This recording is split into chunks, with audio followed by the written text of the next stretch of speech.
I'm a fan of leadership, and as someone who leads a team, I look to draw inspiration whenever possible. The Redeem Team documentary on Netflix is more than something for basketball fans, as there's some impressive lessons for anyone who wants to become a better leader. There's some incredible insights into motivation, culture, accountability, which are broken down into 5 strategies. Now, the documentary looks at the unexpected collapse of Team USA in the 2004 Olympics, where they were expected to win gold. It then focuses on the lead up to and the Beijing Olympics 4 years later on, where they win back the gold. Okay, so let's get into the strategies. Creating an ideal. After the disaster of the Athens Olympics, with the team was just put together and a lot of players dropped out, and there was not much chemistry within the team, it was decided they should take a more strategic approach and focusing on team building and culture, an advantage the competition already had. Team USA appointed Mike Krasinski of Duke, one of the most prestigious winning college coaches of all time, to lead their program. Now, what really stood out in the documentary was how the players described Coach K as a powerful motivator. A key aspect to Coach K's motivation was that he created an ideal for his players to buy into. Now, an ideal can be a cause or a belief for that provides purpose, which goes beyond the scope of the individual or even team. It is to serve something that is greater than oneself. He made it clear that they were representing their nation, the United States of America, and that it wasn't about basketball anymore. They represented the hopes, dreams, and freedoms of their nation. Coach K had a military background, so he emphasized service, what it meant to serve, and what those who had come before them had given up, so the team had just the opportunity to play basketball. This was a great way of holding everyone accountable, so they didn't get caught up with how many minutes, points, or personal accolades they got. Instead, it put the emphasis on contribution. No matter how small your contribution, it mattered. The team's success was the nation's success. So if you failed to contribute, you weren't letting your team down, but your nation. So, in a way, it's the world's ultimate guilt trip, right?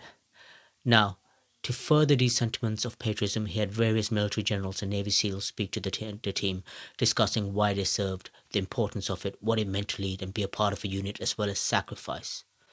This deeply moved the players, and it also was a great way of reinforcing his message. You see, you could be the best communicator in the world. However, if you repeat anything long enough, your voice will get drowned out. So, getting others to convey your message gives it further perspective. Kobe Bryant went on to say, "Of a small way of representing the United States of America. You can play for the Los Angeles Lakers. You can play for the Spurs, the Heat, the Mavs, whoever. But it's different when you put on a USA jersey, because now you're playing for a country." Coach K gave his players the ultimate ideal, which was to invest in your nation, allowing them to subside their egos, play for one another, and be a part of something that was greater than themselves. Leading by example. Leadership doesn't always have to be about what one says, and the late Kobe Bryant's approach personified this. He recognized the challenges that the team would face and that their commitment to defense would be what led them to success. He set the tone with his intensity, and in the first team practice, he straight away dove for a loose ball. He didn't take many shots, and he kept the focus on defense. It was visibly noticeable how his energy straight away impacted the team when he joined. As you can see, everyone's level just heightened, went to another level. Coach K talks about how Kobe asked him if he could guard the opposing team's best perimeter players in every game they played. At the time, he was considered the best player in the game, a 3-time champion, and one of the best scorers of all time. And so to be only concerned with defense sent a message to the rest of the team and helped convey the importance of a defensive mindset. Managing the ego. Possibly the most difficult challenge Coach K had to deal with was managing so many star players. However, unlike most coaches who would try to get players to drop their egos instead, he encouraged theirs. He realized that this was a part of what made them great, and he needed them at their very best if they were to be successful. He saw their egos as an advantage that could be harnessed for the benefit of the team, and in a sense, he united their egos into a super ego. He also knew how to tap into their egos in order to get the best out of them. In the Beijing semi-finals, they faced Argentina, who were one of the favorites and had a star player by the name of Manu Ginobili. There was a lot of hype over Manu from the media, to the annoyance of the American players. So what did Coach K do? He added fuel to the Manu fire. In a film session where you would usually go over the other team's plays and tactics, he instead dedicated the entire session to Ginobili, which didn't go well with the other players, who had to sit there and watch highlight after highlight of him. He then took it to another level, quite cheekily, in a team meeting where he cut out various media quotes about Manu and placed them on every player's desk.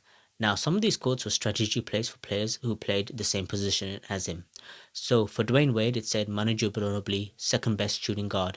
Wade's reaction was, "I can understand if you put Kobe ahead of me, but I'm not going to accept someone like Manu being ahead of me. And for Kobe, it said, Manu Ginobili, best shooting guard in the world. Kobe screwed a piece of paper and demanded to guard Manu in the semi-finals. The tactic worked and it really ignited a competitive fire amongst his players. Poor Manu. We all have egos, and a part of being a great motivator is to know how to tap into each individual's ego in order to get the best out of them. Be the hardest worker.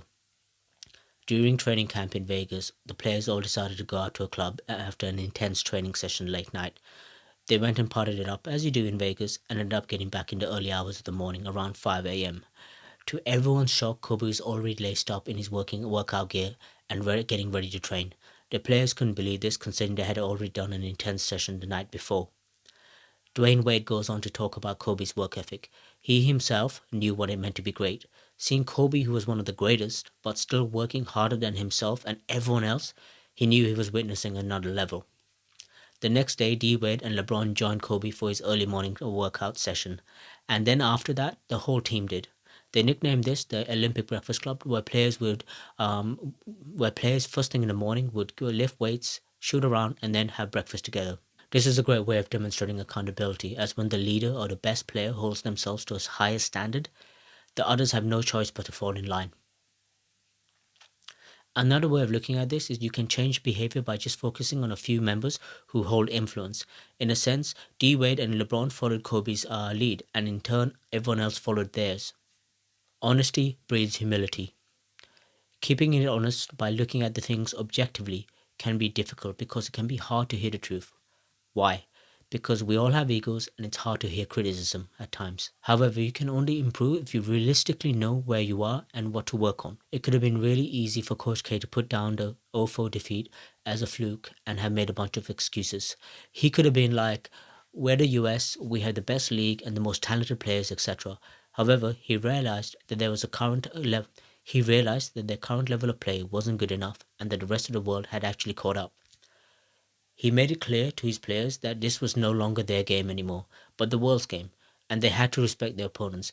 They had to take it seriously. If not, they could easily lose again. He goes on to say, in order to win a fight, you have to recognize who you're fighting. You're fighting someone who thinks they're Superman and have nothing to lose. This is because Team USA were expected to win and the weight of expectation had brought its own pressure, so every opponent they faced were the underdog and could play free with nothing to lose. In 2006, in the World Championships, they got knocked out by Greece, which caused them to reevaluate what they knew. There was a slight difference in the rules between international and the NBA, such as the number of fouls being less, so it was easier for players to get fouled out. The games were shorter with less time, and the court size was smaller, including the distance of the three-point line. By not paying attention to these subtleties, it gave their opponents a slight edge, and in an elite competition, this could be the difference between winning and losing. He sums it up by saying, we need to learn their game and stop trying to impose our game on theirs. Okay, so here's a bonus one, which I really liked.